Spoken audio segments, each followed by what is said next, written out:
Seems a little crazy, but later this month, hundreds of people will gather in Indiana to jump into freezing bodies of water. Their cause, not just some blizzard bravado. The annual Special Olympics Polar Plunge is a way to show your support while raising money for those with intellectual disabilities.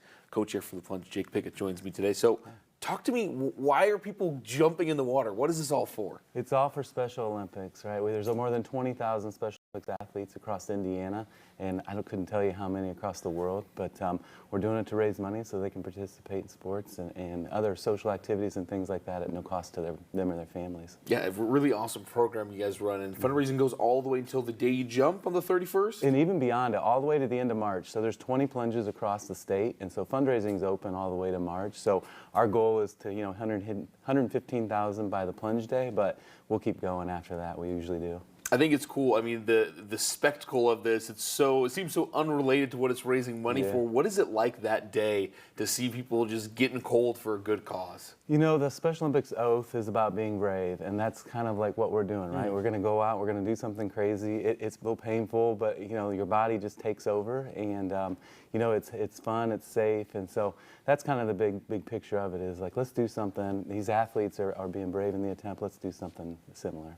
What is that feeling like for people who fundraise for you in years past, knowing that what you're doing is going towards these kids with intellectual disabilities? Get on the court, feel like normal kids, play basketball, have social time. Yeah, and it's ages 8 to 80, so it's kids all the way up to, I've coached track athletes in their 60s and 70s when I was coaching, and so it's just a great feeling if you go to one competition, and the bigger thing is we want volunteers, we want participants, and so it's not just about the money, right? We're raising awareness for this movement, and so we just want this to be their first taste of Special Olympics. Meet some athletes while you're there, maybe sign up to coach or volunteer, and so it's a big recruiting effort as well. In your time as a coach, what does that feel like as well? We've talked about the fundraising half, but seeing the money at work, seeing the smiles and once again the integration of, hey, like I can do this despite my intellectual disability. What's that like? It's a lot of fun. It's it's competition, but the spirit of it is so much more than that. And so we've got wonderful coaches in Allen County doing things, and people I've known a long time who are really running the programs and doing a great job coaching. And I think they would all agree. You go to one practice, one game, one meet, and you're just hooked. I think once you do it once, you see these athletes cross the finish line. It doesn't matter if they're sprinting a 100-yard dash or if they're walking it, if they can hit a softball or shoot a basketball, just the attempt and just the spirit of it is what really takes over. Thousands of people at home right now, some of them probably wondering, how can I get involved? What's your call to action before the 31st? Absolutely. So Polar Plunge IN will take you to the Special Olympics Indiana website, and then you can find your plunge in your area. So Fort Wayne, we're hosting a plunge. We've got almost 200 people signed up. We'd love to get 300, 400.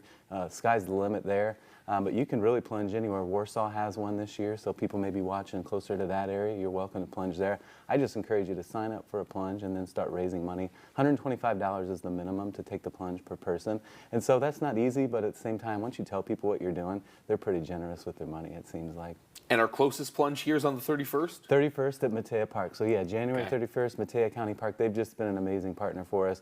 I think we've had it there 10 out of the last 11 years, and they're just gracious with their time and their facility. We use the parking lot across the street at Cedar Creek Church, and so just great community partners. We'll have food donated, so if you take the plunge, we'll feed you lunch afterwards, something warm, and we have door prizes and raffles, silent auction, so it's a really fun event. We've had a band in the past. We're trying to kind of get back to that really fun, festive atmosphere. Awesome. Well, hey, appreciate everything you do, sir. Not just raising the money, but also on the coaching end and everything else. Once again, that local plunge here is on the 31st. So our fundraising goes all the way through March for the event that's been running for 27 years. If you're watching from outside the Fort Wayne viewing area, there are 20 events that start statewide at 16 different venues, including Warsaw and West Lafayette, for later on this month and into March. Money raised will support those with intellectual disabilities. You can catch a recap of this interview and all the information later today on WANE.com.